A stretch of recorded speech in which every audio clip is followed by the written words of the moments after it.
Jésus doit avoir la primauté, la première place. Alléluia. Il doit avoir la première place. Et puis, il ne doit pas être en compétition avec d'autres choses. On peut se dire, je vais passer Jésus à la première place, mais je suis à côté. Ou bien je place telle personne à côté. Non. Il est le seul en haut. Alléluia. C'est lui notre Seigneur. La vie que nous vivons en tant que chrétiens sur terre a beaucoup de points communs. Beaucoup. Avec la vie d'une brebis. La vie de chrétien a beaucoup de points communs avec la vie d'une brebis. La vie d'une brebis tourne en général autour de ces trois choses. Et notons-les bien, ce sont des points importants de ce message. La vie d'une brebis tourne autour du berger. C'est lui en premier. La vie d'une brebis tourne autour de la bergerie. Et la vie d'une brebis tourne autour du troupeau. Il y a une petite nuance entre bergerie et troupeau. Quand tu es brebis, ta vie tourne autour de ça. Quand la nuit tombe, ou quand il fait mauvais temps, le berger prend les brebis et puis les envoie dans la bergerie. C'est pourquoi je dis, la vie de la brebis tourne autour du berger, de la bergerie. Alléluia. Pourquoi on va dans la bergerie? Parce que la nuit représente un danger. Pour une brebis, c'est pas bon de se promener seul la nuit. Il y a des dangers. L'obscurité cache des dangers, des bêtes féroces, des voleurs. La vie d'une brebis n'est pas en sécurité dans l'obscurité. La vie d'une brebis n'est pas non plus en sécurité quand il fait mauvais temps. C'est pourquoi le berger conduit les brebis dans la bergerie. La bergerie est une sécurité pour les brebis. Alléluia. Quand le jour vient, le berger rentre, on a vu qu'il rentre par la porte, et puis il parle. Il ne parle pas un langage d'homme. Ceux qui sont bergers, ils ont des petits cris qu'ils lancent, et puis les brebis entendent la voix. Et ce sont les brebis d'un troupeau en particulier qui suivent le berger qui vient de lancer, prononcer quelque chose. Alléluia. Berger, bergerie, troupeau. Voilà trois choses importantes. La brebis trouve son épanouissement, et ça c'est très important. On va beaucoup parler d'épanouissement, de bonheur, de joie, de tranquillité, de repos. La brebis trouve son épanouissement quand elle laisse sa vie graviter autour du berger, qui est Jésus, de la bergerie, qui est l'Église, et du troupeau, qui est le peuple de Dieu. Il y a une petite nuance entre l'Église et le peuple de Dieu. La bergerie, c'est l'endroit où on se rassemble. Et puis après, on sort. Vous voyez, c'est ça le troupeau. Okay? Donc, pour que nos vies soient épanouies, nous devons, c'est une obligation, nous devons les laisser graviter autour du berger de la bergerie et du troupeau.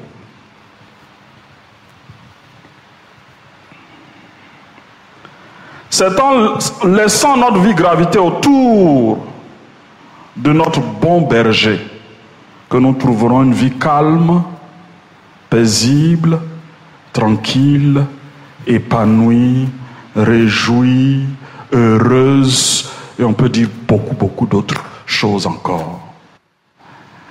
Je le dis ainsi parce que nous sommes brebis et notre épanouissement n'est pas de rester seul brebis.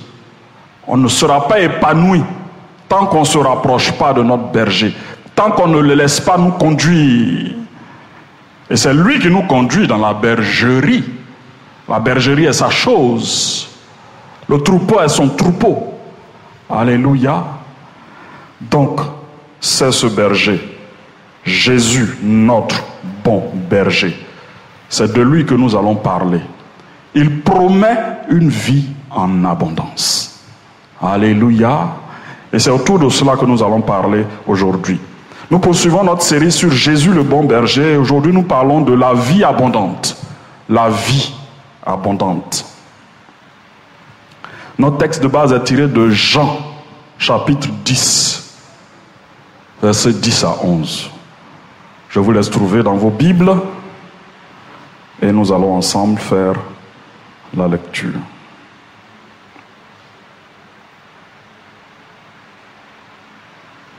Jean, chapitre 10, versets 10 à 11.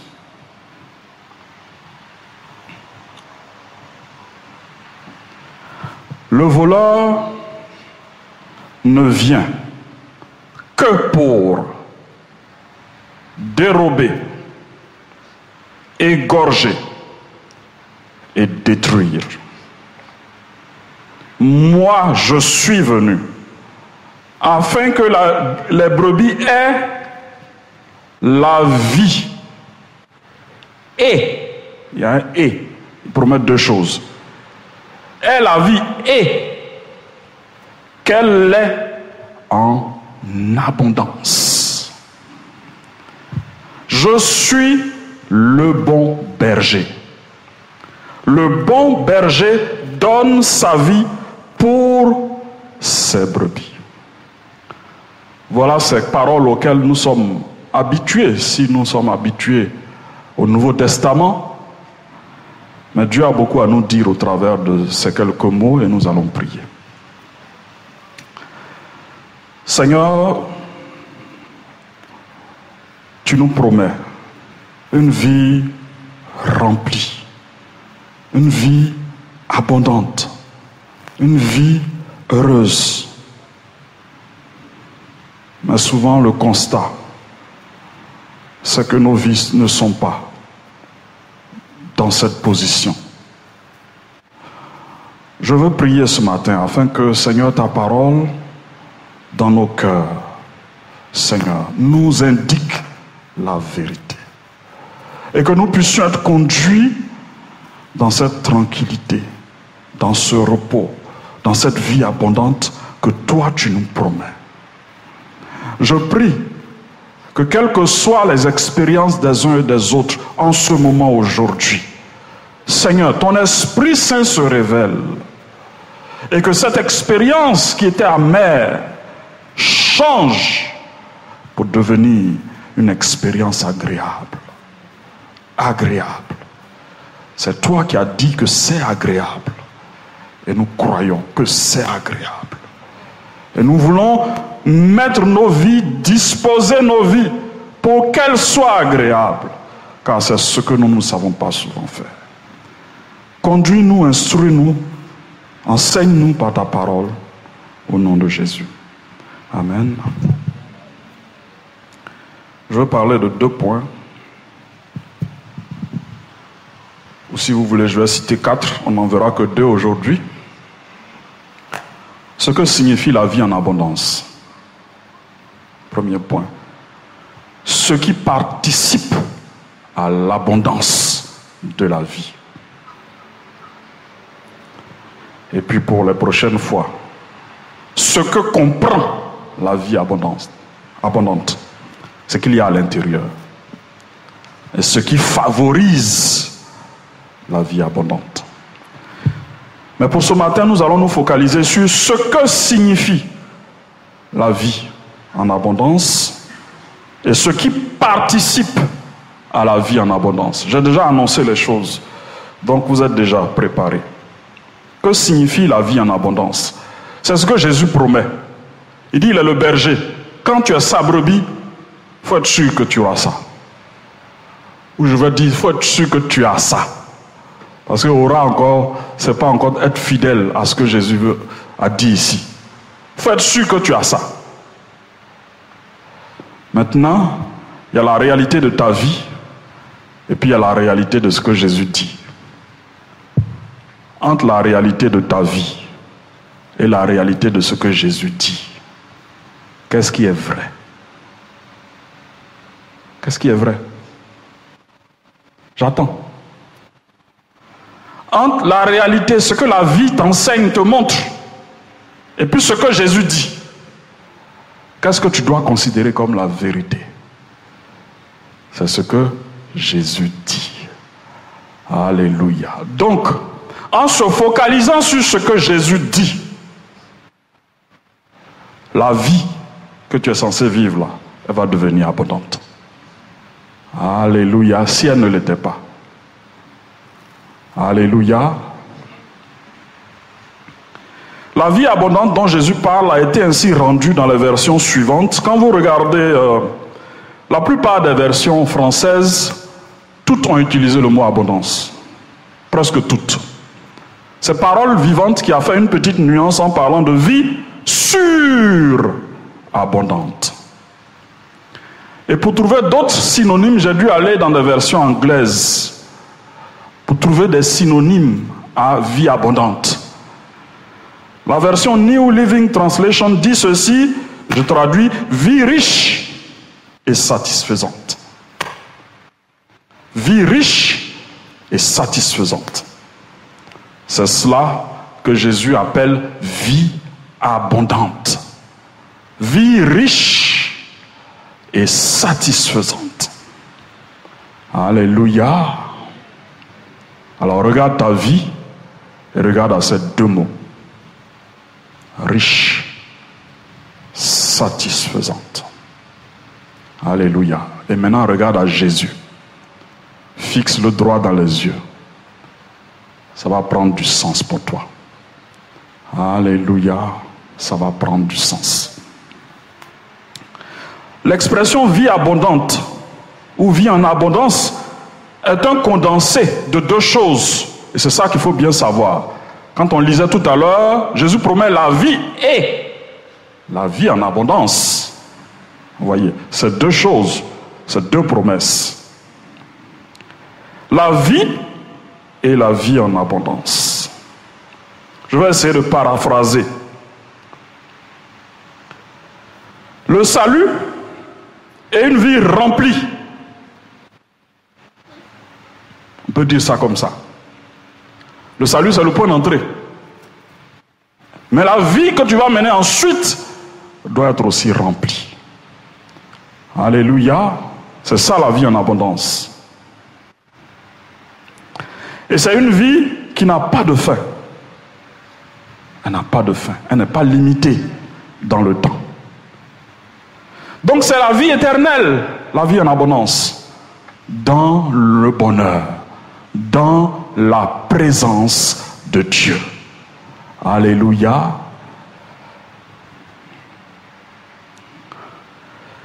Quand on dit qu'une vie est abondante ou surabondante, c'est qu'il y a une chose qui se remarque. Vous voyez, on a tous la vie. Mais quand elle est surabondante, ça se remarque. Alléluia.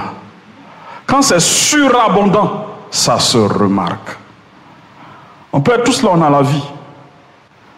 Mais quelqu'un peut avoir prié aujourd'hui d'une façon, tu te dis, cette personne-là, il y a quelque chose de plus. Il y a quelque chose de plus que la simple vie. Alléluia. C'est quelque chose qui déborde. Et Jésus a su traduire cette réalité en d'autres mots et dans d'autres passages. Je vous lis Jean, chapitre 14, donc chapitre 4, verset 14. Mais celui qui boira de l'eau que je lui donnerai n'aura jamais soif. C'est-à-dire lui-même, il trouvera satisfaction. Alléluia. Ça, c'est la première partie. Ça, c'est la vie. Maintenant, la partie abondante. Et l'eau que je lui donnerai deviendra en lui une source d'eau. Source. Alléluia. Qui jaillira jusque dans la vie éternelle. L'eau te satisfait pleinement. Et puis toi-même, tu as une source. Quand tu as une source, quand quelque chose est surabondant, quand ça déborde où? À l'extérieur. Alléluia. Ça déborde à l'extérieur. Jean 7, 38. Toujours la même réalité. Celui qui croit en moi, des fleuves d'eau vive. L'eau vive, c'est l'eau de source. L'eau de source. L'eau vive, c'est ça. Donc en fait, tu deviens une source. Tu n'es plus juste la personne qui reçoit. Tu deviens une source. Alléluia. C'est cela, la vie en abondance. Des fleuves d'eau vive couleront de son sein, comme dit l'Écriture. Donc ces deux versets nous aident à comprendre que la vie en abondance, c'est avoir la vie en soi-même et devenir une source pour tous ceux qui sont autour de nous. Alléluia, c'est cela, la vie en abondance. Qu'est-ce qui participe à la vie en abondance? Qu'est-ce qui participe? Et là, je vais revenir à ce que j'ai dit au début. J'ai cité 3 choses. Et ces 3 choses participent à la vie en abondance. On se rappelle de ces choses ou de ces éléments. Premièrement, le berger. Deuxièmement, la bergerie. Troisièmement, le troupeau. Voilà 3 réalités qui participent à la vie en abondance.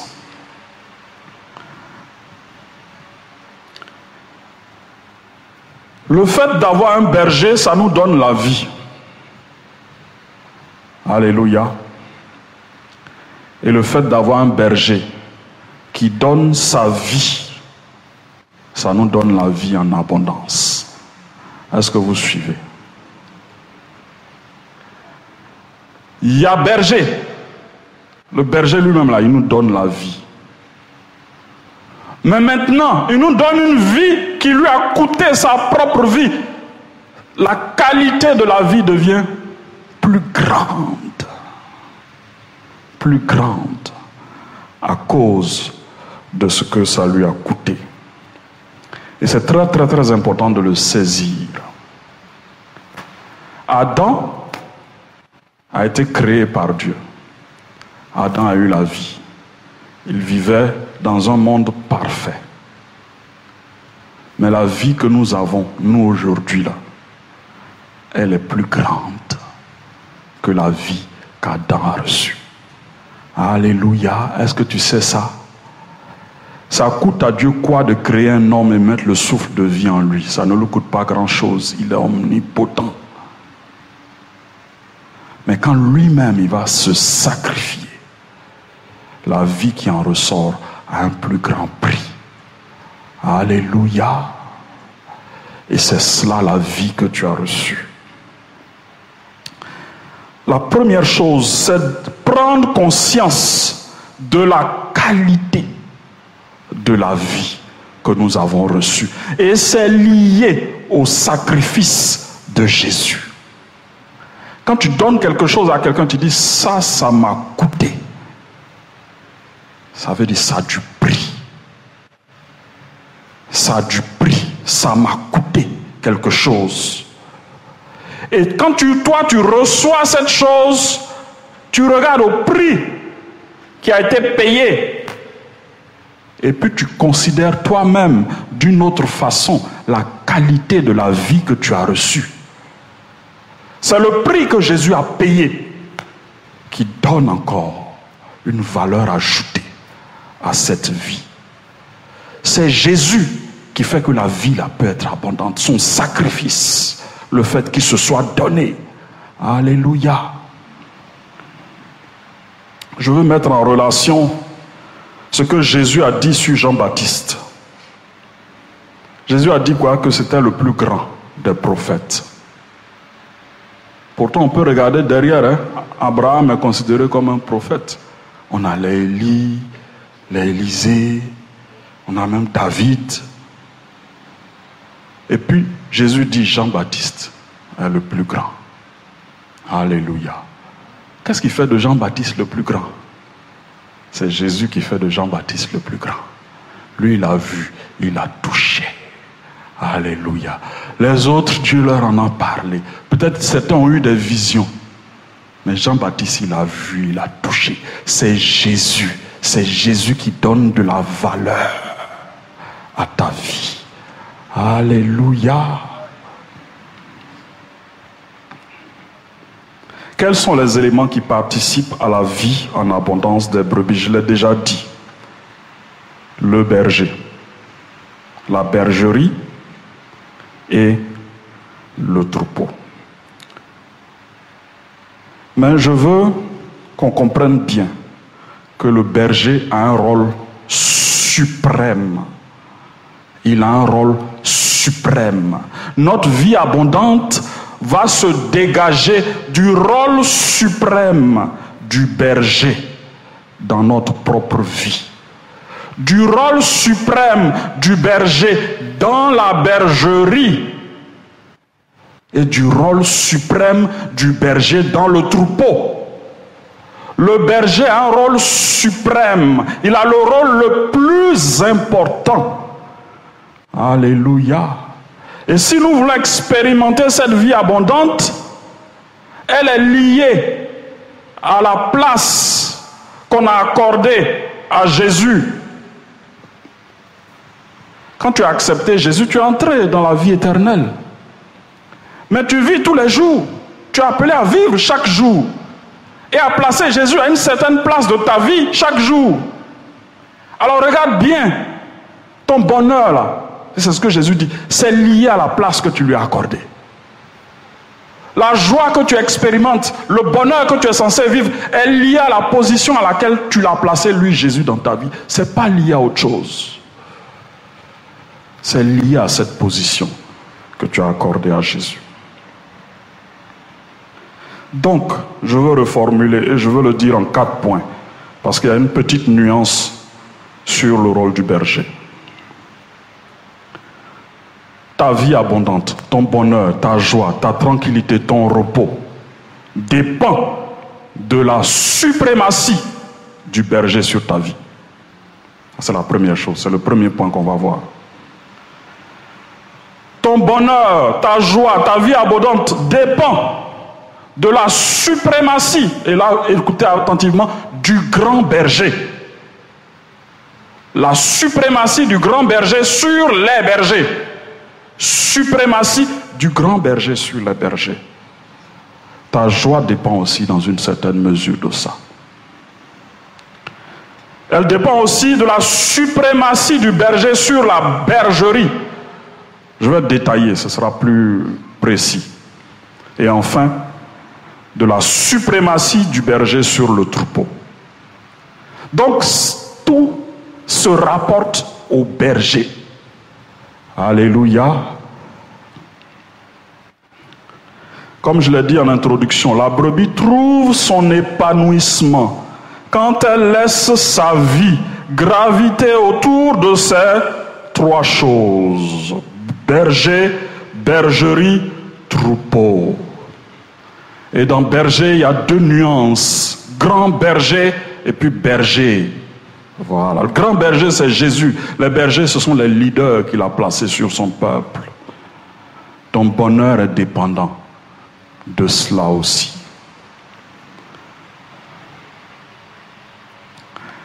Il ne suffit pas de dire « Jésus est mon berger, j'appartiens à une église, je vis une communion fraternelle dans le troupeau. Donc, je suis heureux, j'ai une vie épanouie. » Non, ce n'est pas ce genre de donc-là. Ce n'est pas ce genre de conséquences. Ce n'est pas juste bergerie. Ce n'est pas juste troupeau.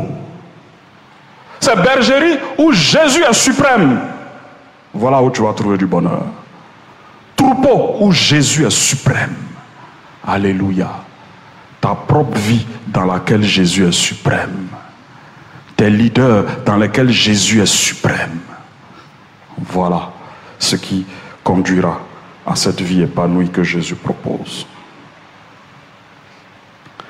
Nous ne pouvons pas être épanouis si nous ne prenons pas conscience de la place que Jésus doit prendre dans notre vie. Nous ne pouvons pas être épanouis. Jésus n'est pas le berger qu'on suit quand on en a envie. Il n'est pas le berger qu'on suit quand on en a envie. Prenez une brebis. Le berger va à gauche. Ah, tu dis, à gauche là, c'est pas très logique. Moi, je vais aller à droite. Tu vas te retrouver à droite, te faire dévorer, te faire attaquer. Et puis ici, tu te répands, tu vas courir, un peu blessé, revenir vers ton berger. Alléluia. C'est la place que tu vas donner à Jésus dans ta vie là. Ton bonheur dépend de ça. Ça ne dépend pas de l'argent, ça ne dépend pas de tes circonstances. Ça dépend en premier de la place de berger suprême que Jésus prend dans ta vie. Si Jésus n'est pas devenu plus sage que toi, tu ne peux pas expérimenter ce bonheur-là. S'il n'est pas devenu plus intelligent que toi, tu ne peux pas expérimenter ça. Si Jésus n'a pas plus d'autorité que tes parents, que Jésus n'a pas plus d'autorité que toi-même, tu ne pourras pas expérimenter ce bonheur. Une brebis, c'est quelqu'un qui ne connaît pas grand-chose. Et c'est le berger qui lui donne tout. Nous, on a un berger qui est capable de tout nous donner. Notre problème, c'est le mettre là où il faut. On ne le met pas là où il faut. Et on se plaint de ce qui ne nous donne pas le bonheur. On se plaint de ce que nous ne vivons pas le bonheur. Mais notre première réflexion devrait être: est-ce que, Seigneur, je t'ai mis à la bonne place? C'est là que ça commence.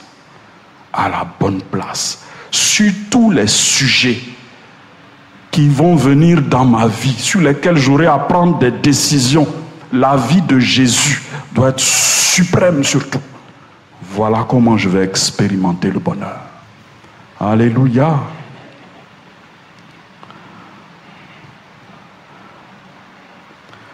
Le berger, c'est lui qui donne les ordres.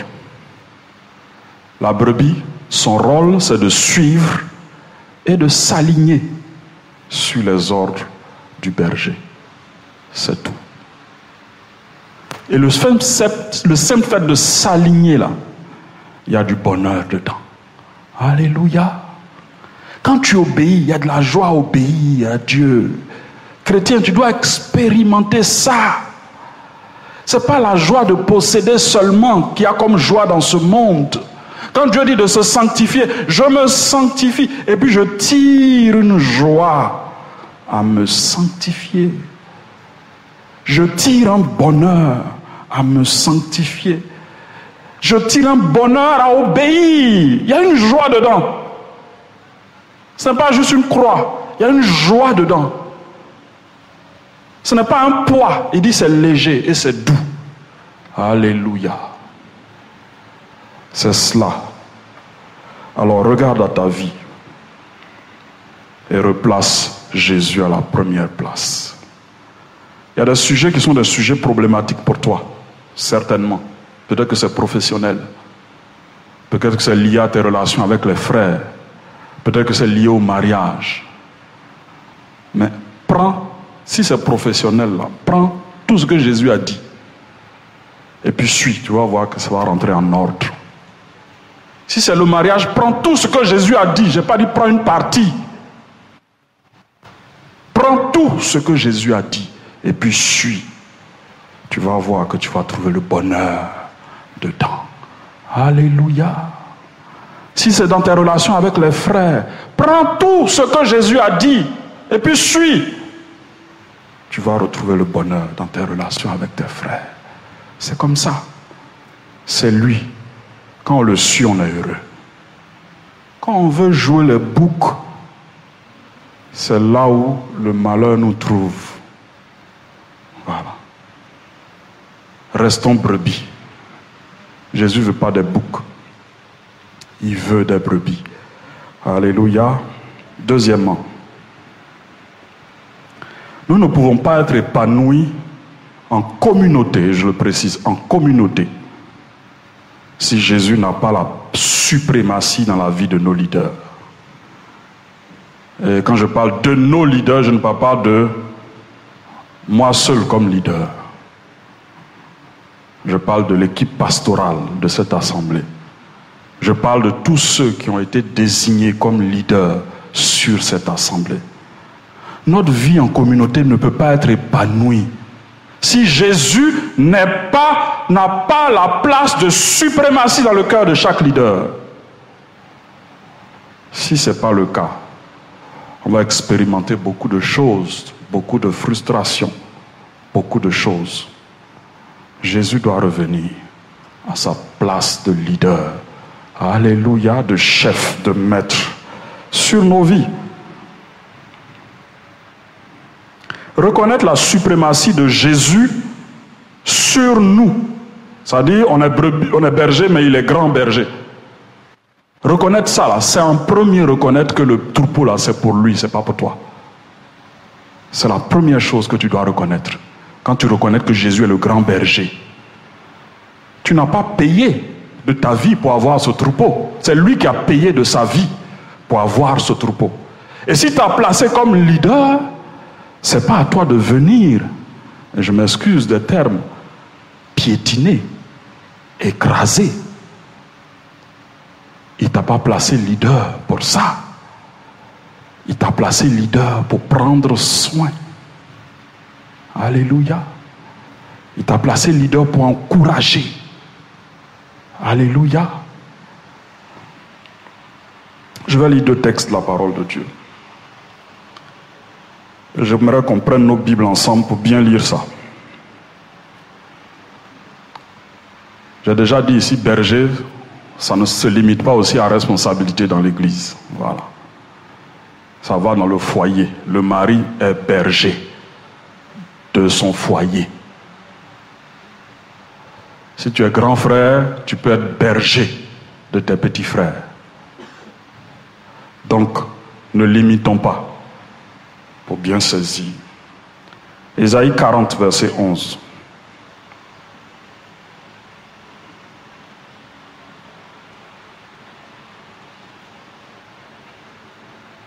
Vous avez trouvé?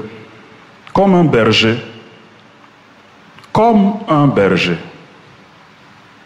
il paîtra son troupeau.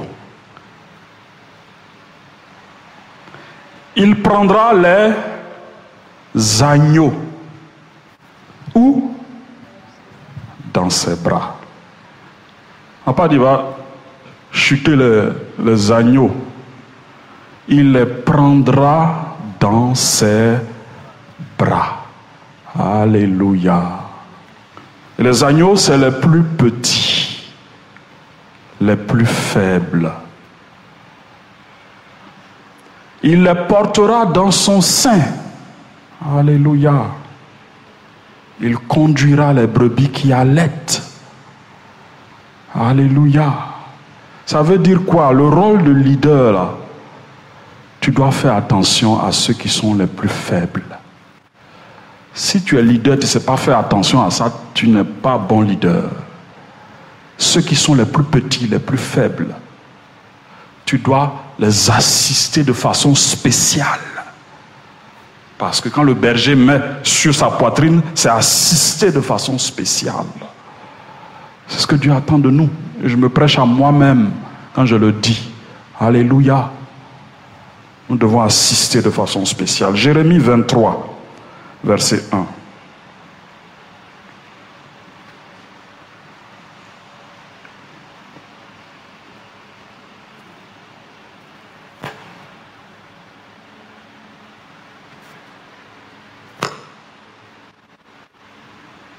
On a trouvé? Le premier mot n'est pas vraiment une bonne nouvelle. Je ne le souhaite pas pour nous. Malheur aux bergers qui détruisent et dispersent le troupeau de mon pâturage. Il dit, de mon pâturage, dit l'Éternel, c'est mon pâturage. Alléluia. C'est pourquoi ainsi parle l'Éternel, le Dieu d'Israël, sur les bergers qui paissent mon peuple. Si tu es chef de famille, c'est pour toi. Tu es leader dans cette église, c'est pour toi. Tu es grand frère, c'est pour toi. Alléluia. Vous avez dispersé mes brebis. Vous les avez chassées. Vous n'en avez pas pris soin. Voici, je vous châtierai à cause de la méchanceté de vos actions, dit l'Éternel. C'est des paroles dures.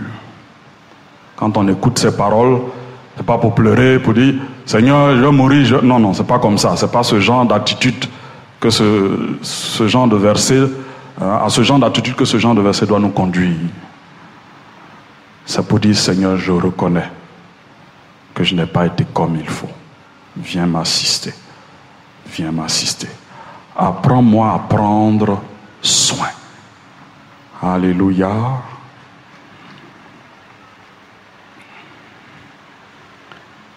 Donc, en tant que leader dans cette assemblée, on doit voir ce qui doit déteindre de ta vie. C'est Jésus qui doit déteindre. C'est lui qui doit déborder dans ta vie. Si on voit quelque chose qui est saillant dans ta vie, ça ne doit pas être autre chose que Jésus. Alléluia. C'est-à-dire, si on doit te décrire, qu'on te décrive comme celui qui aime Jésus. Alléluia. Qu'il n'y ait pas une autre description qui prenne le pas sur cette description. Qu'on dise, cette personne-là, elle aime Jésus. Qu'on ne dise pas, cette personne-là, elle aime bavarder. Hein? On a tous des hommes comme ça, il y en a qui aiment bavarder. Mais ça ne doit pas être le trait saillant de notre caractère, au point où c'est par ça qu'on nous identifie. Le trait saillant, on aime Dieu au-dessus de tout. Alléluia, c'est ça qui doit transparaître. Alléluia.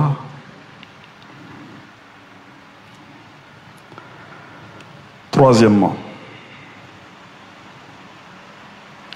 nous ne pouvons pas être épanouis en communauté si Jésus n'a pas la suprématie sur la bergerie.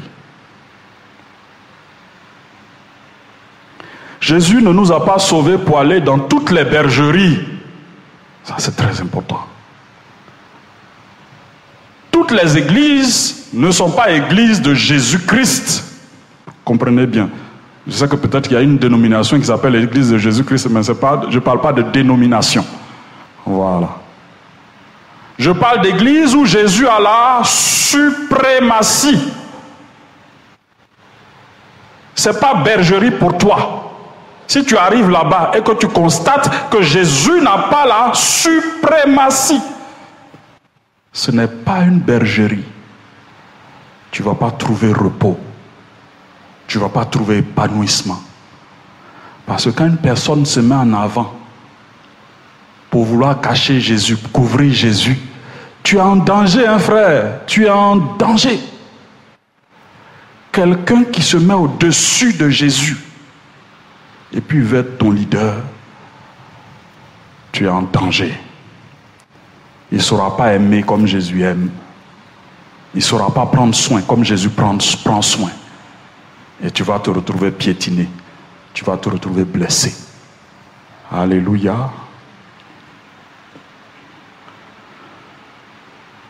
Je vais être plus clair. Je n'ai pas le droit de fréquenter une église. Écoutez bien. Je n'ai pas le droit de fréquenter une église dont la preuve est faite que Jésus n'a pas la position suprême. Je n'ai pas le droit. Ce n'est pas une bergerie. Je suis brebis, c'est les bergeries de Jésus qui me conviennent. Je dis la preuve. Je ne parle pas de suspicion, je parle de preuve. La preuve est faite que Jésus n'a pas le rôle suprême au milieu de ce peuple. Ce n'est pas mon peuple. Ce n'est pas mon peuple. Je ne dois pas m'identifier à ce peuple. Parce que le seul peuple qui me convienne, c'est le peuple où Jésus est Seigneur, Maître et Roi. Alléluia. Je vais vous donner 3 éléments pour vous permettre de faire le tri. Est-ce que Jésus est suprême dans la prédication de la parole? Premier indice. Tu es arrivé quelque part, ça peut nous arriver tous de voyager et d'assister à des cultes dans d'autres endroits. Tu dois vérifier ça. Ce qu'on enseigne là, Jésus a la position suprême dedans. C'est un indice. Est-ce que Jésus est suprême dans le déroulement du culte? Parce que quand on dit culte là, c'est culte de Jésus. C'est culte de Jésus. C'est pas culte de l'homme. C'est culte de Jésus. Est-ce que dans le déroulement du culte, Jésus a la position suprême? Est-ce que dans les chants, ça aussi c'est un indice. Est-ce que dans les chants, Jésus a la position suprême? Alors voilà 3 indices qui peuvent t'aider, te guider, te conduire. Parce qu'aujourd'hui, il y a des églises qui trouvent plus intéressant de parler de prospérité que de parler de Jésus. Ça attire plus les foules. Nous, on veut que notre église soit remplie. On trouve plus intéressant de mettre en avant la prospérité. Attention, si Jésus n'a pas la suprématie, ce n'est pas ton endroit. Alléluia. Ce n'est pas pour toi. Tu es une brebis, tu es faible. Tu as besoin qu'on prenne soin de toi. Il faut que celui qui va prendre soin de toi et l'endroit où on va prendre soin de toi, Jésus a un minimum. Je ne suis pas en train de parler d'église parfaite, comprenez-moi bien. Ça n'existe pas, les églises parfaites. Ça n'existe pas. Mais il y a des églises où Jésus est honoré. C'est de ça que je parle. Les hommes sont imparfaits, donc l'église ne peut pas être parfaite. Mais on peut avoir des frictions entre nous. Mais on comprend qu'il nous faut aller au pied de Jésus pour nous humilier et nous réconcilier entre nous. Voilà, c'est de cela que je parle. Nous ne pouvons pas être épanouis en communauté, c'est le dernier point. Si Jésus n'a pas la suprématie, écoutez bien, sur la brebis avec laquelle je veux marcher. Parce que le berger, il marche devant. Mais quand on marche, en brebis, on marche, non? Quand tu marches là, celui qui est à gauche, c'est brebis. Celui qui est à droite, c'est brebis. Donc vous marchez ensemble. Maintenant, si je marche à côté, je ne marche pas les yeux fermés. Alléluia. Jésus a la suprématie. Ce n'est pas qu'il faut rentrer dans des suspicions. Hein. Bon, je suis là, même s'il est converti. Non, ce n'est pas de ça que je parle. Je ne parle pas de suspicion. Je parle de rechercher le sentiment qui est en toi pour le berger là. De rechercher ça aussi dans ton frère. Et de faire attention à ça. De te laisser attirer aussi par ça. J'aime le bon berger. Je suis avec une brebis, on marche ensemble. Mais la première des choses, tu aimes aussi le bon berger. Tu passes du temps avec le bon berger.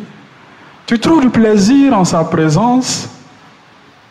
Parce qu'il y a des brebis qui rentrent quelquefois dans les rangs. Hein. Elles ne sont pas de la bergerie.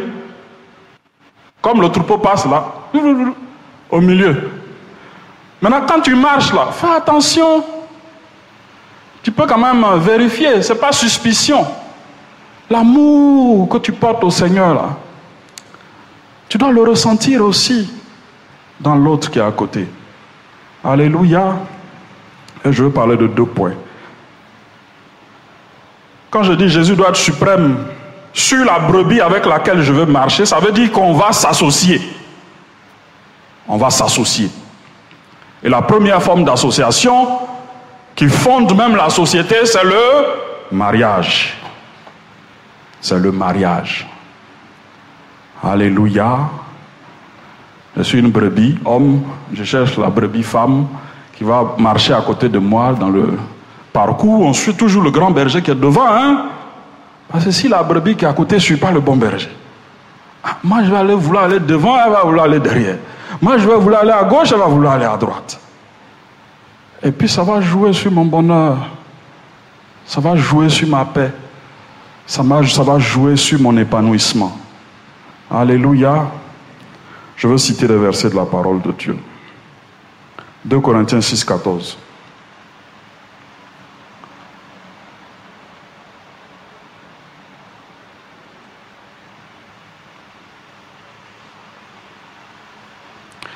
Ne vous mettez pas avec les infidèles sous un joug étranger. Car quel rapport y a-t-il entre la justice et l'iniquité? Ou qu'y a-t-il de commun entre la lumière et les ténèbres? Vous voyez ce qu'il dit et quel argument il avance. Vous voulez vous mettre ensemble. Il y a des choses qui doivent être communes. Et les choses communes là doivent être fondamentales. Qu'est-ce qu'il y a de commun entre quelqu'un qui a donné sa vie à Jésus, qui vit dans la lumière, et puis quelqu'un qui ne reconnaît pas Jésus? Il peut avoir du respect pour Jésus, hein? C'est pas de ça que je parle, hein? Parce qu'on en prend des raccourcis. Il aime Dieu, hein? Il aime Dieu. Mais bon, il ne va pas à l'église. Fais attention. Fais attention. Ton cœur, là. Fais attention à ton cœur. Fais attention à ton cœur. Alléluia. Jésus dit, qu'y a-t-il de commun? Est-ce qu'il y a quelque chose de commun entre quelqu'un qui est sous l'autorité de Christ et quelqu'un qui n'est pas sous l'autorité de Christ? Et quand tu n'es pas sous l'autorité de Christ, malheureusement, tu es sous l'autorité de quelqu'un d'autre. Il ne faut pas se le cacher. Même si dans ton cœur, tu aimes les choses religieuses, même si dans ton cœur, tu peux aller à l'église. Mais ce n'est pas de ça qu'il est question. Il est question de relation avec le bon berger. Tu as une relation avec lui. Ce n'est pas non, tu n'es pas trop gêné si tu vas à l'église. Non, non, non, non, non, non. J'ai une relation. Quand on dit je suis dans la lumière, ça veut dire que je suis en relation avec la lumière. Alléluia. C'est très, très, très important. Parlons des affaires. Je veux entrer en affaire avec quelqu'un. Je veux m'associer avec quelqu'un en affaires. Vous savez, le mariage, quand tu veux te marier, tu ne viens pas voir le pasteur pour dire, voilà, c'est celui-là que j'ai choisi, marie-nous. Marie-nous, c'est lui que j'ai choisi. Non, c'est pas comme ça. Nous, on va regarder dedans aussi. Alléluia. Amen. On n'est pas là pour subir vos choix. On est là pour les éprouver. Alléluia. Toi-même, tu es brebis? Ok. L'autre là, c'est brebis aussi?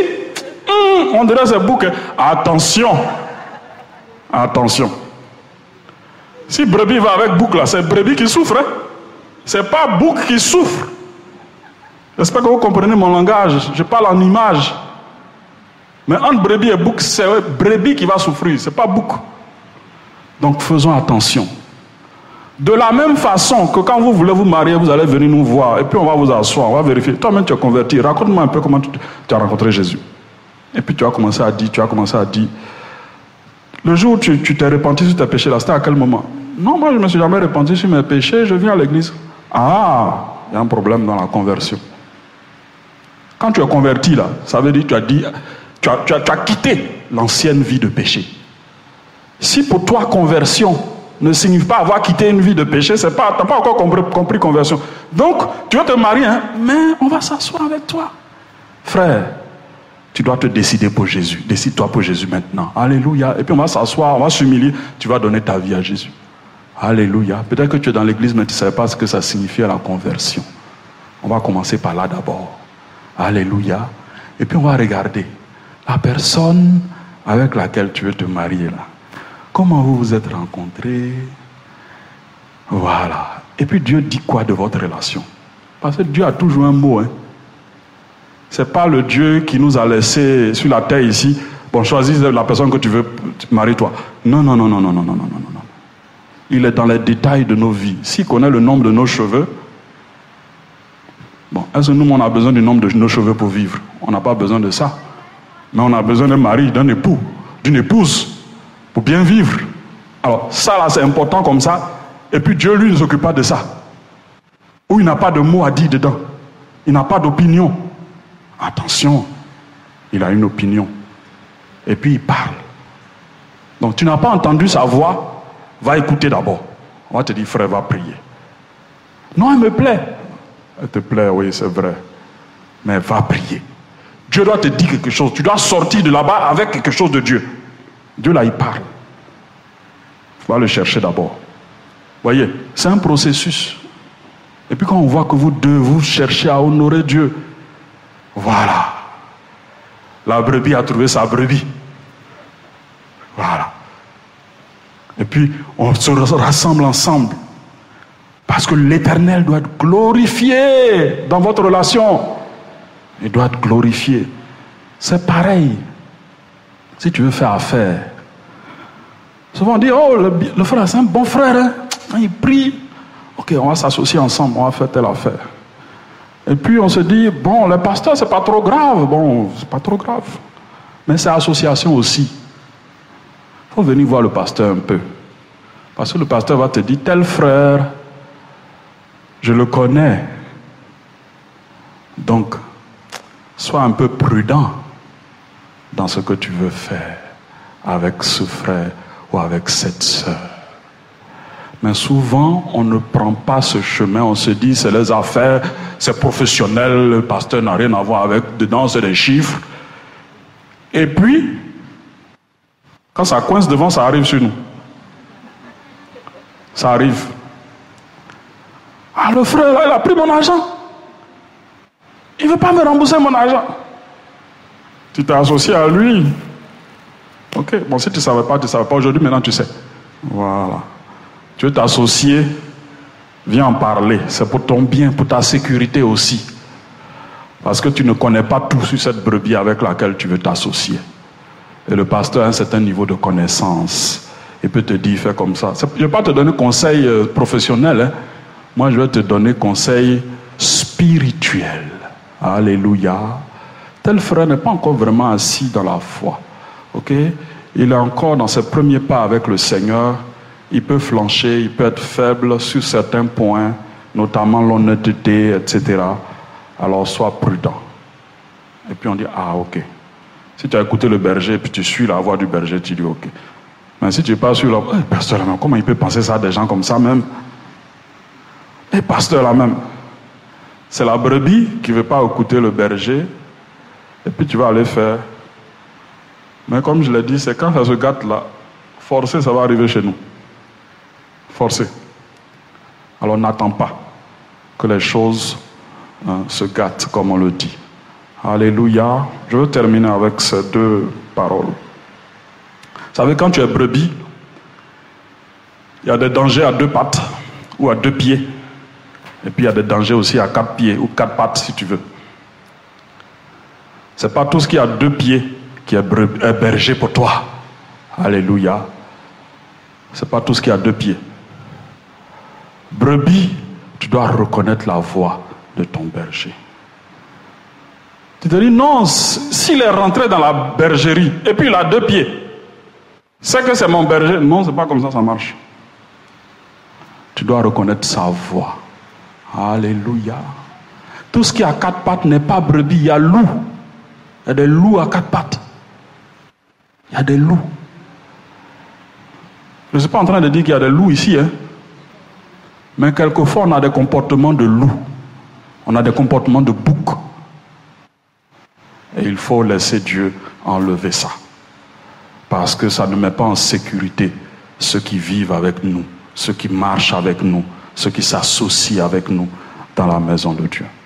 Alléluia. Est-ce qu'on veut prendre cet engagement vis-à-vis de Jésus pour lui restaurer sa place?